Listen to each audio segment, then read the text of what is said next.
How did you navigate knowing too well that your both parents are gone? You don't have a place for you to fall back when crisis hit. How did you benchmark? There's this saying that goes like, you don't know how strong you are until being strong is the only choice you have. True. So honestly, I came to that point to say, I have to leave. I have to do this life, no matter how difficult it is, because there's no one who's going to do it for me. 100%. There's no mother, there's no father. My siblings were now scattered all over the country. Everyone is trying to make something for themselves. There's no husband anymore. This is about this me is just now. you now. This is me fighting my way into life and through the journey of life.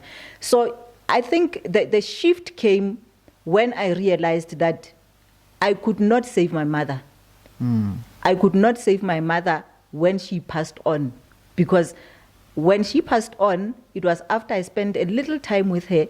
And I remember we were from a conference and she got wet and she developed pneumonia and she died. Yeah, pneumonia.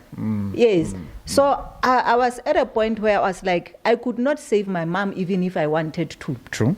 So I cannot save this marriage even if I want to. And it's very difficult to bring the other person into something that they are no longer want to be. They don't want to be on the ring again anymore. Yes. Especially with the external factors. And I want to bring it to the audience right now. The in-laws that make it difficult for two people to build a life is a problem. So in-laws, there is also in-laws penetrations. Yes. Yes. How do you guys, there's a name you guys call it in South Africa. I think it's called Mama Zala. Mama Zala. Yeah, Yes. Mama Zala. Because I know there is a name called Mama Zala, yes. So Mama Zala is a serious business. It's a serious problem. It's a serious problem. From everything is business. So, Yes. so it's a serious business that you need to be able to look at stuff. Yes, you need to. I think there also has to come maybe some sort of training. I don't know. For Mama Zalas. Information for Mama Zala. To say, look, Mama Zala, this guy is no longer yours. Like the positions are shifting now. Lady T Institute of Mama Zalas. I think she will have to do that. Yeah, no, I think I should consider that. So you need to consider that It will because help a lot. you have first-hand experience, so chances are you will know how to be able to arrange that. Yes. So I think that somehow also when it comes to Mazala, I think it's the love of their sons, for lack of a better word, that Yes. sometimes they now overdo it. they overdo it. And even the it sons becomes also a don't even know where challenge. to draw the boundaries with their mother. Hence, I'm talking about the training. It might be something that will be useful on a serious note, because I think that you're saying, I feel like doing Mazala's and son show. There is this man who has known this woman for all his life. True. And now there comes this other one who has just come into the picture, but now the heart is now moving towards this one. You can understand the shift. They just need to be the fight within the man's heart to share his heart between these two women.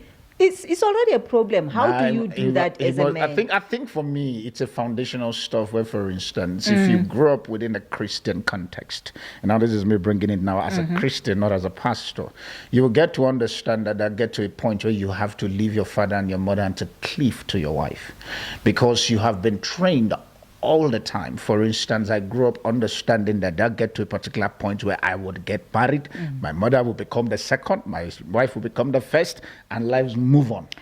I like the point that you're referring to, the Christian part of it. You know why? Because I was married to a PK. So it means my mom, Mazala. My Mazala was reading Bible. Thank you very much. So now it goes back to that shift that you were talking about. The shift that the impact it had on me after the divorce. I was like, so what kind of Christianity is this now? Because ever since I was 14, when I entered into the charismatic church, when my mom got born again, this is the kind that I knew from my family. But now I'm here and I'm experiencing this other side of Christian. What kind of Christianity is this one? Yeah. Because really, No, I know some Christians are still having. No. I'm not Yeah. diffusing the fact that there is no Mama Zala or Papa Zala, because since you guys have Mama Zala, there should be Papa Zala also. So there is no way that those Zala business is not there. I understand that those Zalas, they are still doing their own But stuff. like you are saying, when you are principled and you live your life based on the principles of the Bible, there are things that you automatically have to do differently. True. A Mama Zala who does not know anything about God and the institute of marriage should not be behaving like the Mama Zala who knows, you understand? Because a Mama Zala who knows Christ will always have in her mind pushing the marriage towards the direction that is Bible principled and directed. But if it's something outside of that, then you begin to question things, which is what happened with me then after the marriage. And I actually backslid from my own faith, because I was like, but this is a pastor's wife. How can she treat me like this? Not wanting to go into details, but there were things that I was thinking about to say, but how could she do 1, 2, and 3? You understand? Because I knew even for a fact that for him not to join me in Joburg, it was because of her, to say it's not going to happen. All right, with that, I think we just moved a bit to that Mama Zala business and co. For those of you who have Mama Zala's trouble, I think I'll have to be the first one. You can definitely send an email to this very particular email you're seeing on the screen, and let's bring Mama Zala to the studios, and including you, and let's see how we can solve this very particular problem. It's something that maybe I might try to do if you send your emails.